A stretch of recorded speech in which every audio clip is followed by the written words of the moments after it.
Assalamualaikum warahmatullahi wabarakatuh. Dan laki maaf sebetulnya itu hanya mangat le bergahabang dengan bahasa Indonesia menyelun di ke sabi-sabi bahasa sabi-sabi tanya orang Aceh. Ya, jadi itu laki maaf lu menurut bahasa Aceh tentang lebih mangat lebih lebih merasuk dalam jiwa kita yang menyata bergahabang bahasa draw tetapi kita draw. Lain tanya di luar menyelun dengan pasien-pasien lun dia di hotel di Sweden dan bergahabang bahasa Sweden. Bahasa Svenska. Bila di sini di Australia, dia berapa bahasa Inggeris. Tapi dengan bangsa rawa ke rawa dia betul bahasa lain, hanya mengatakan. Okey, lah kemah.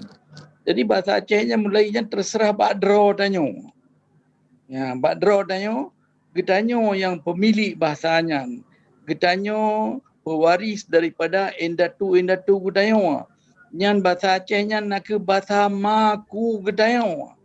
Pakipan kita yang Malay ada bahasa maku kita yang berarti kita yang ke Malay ada mengaku ma kita yang mengaku kita yang Malay kita yang wajib kurang Aceh dan bahasa Acehnya hana urang satah lain, hana urang fikir lain, menyekan draw dia fikir. Dan kita yang minta merujuk bahasa Aceh sebagai maku kita yang lebih mangat terasa.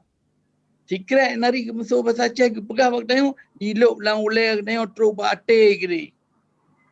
Dipnan ke mulia dan meyum bahasa Aceh.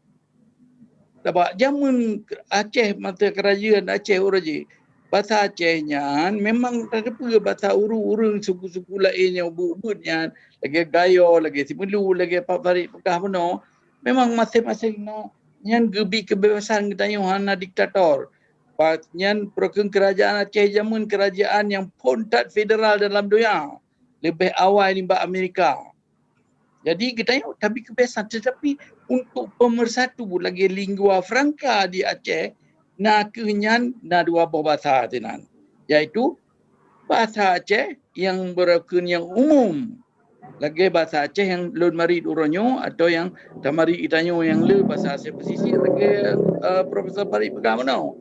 Ya, tetapi bahasa Gayo tetap dianggap sebagai bahasa resmi cip. Ya, di samping bahasa Aceh buno, nah bahasa Melayu. Ya, bahasa Melayunya sebetulnya asal dari bahasa Aceh.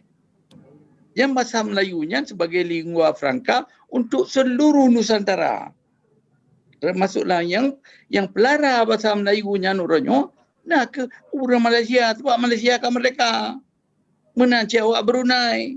Awak petani, saja mangat tak mendutong awaknya, mupom awaknya.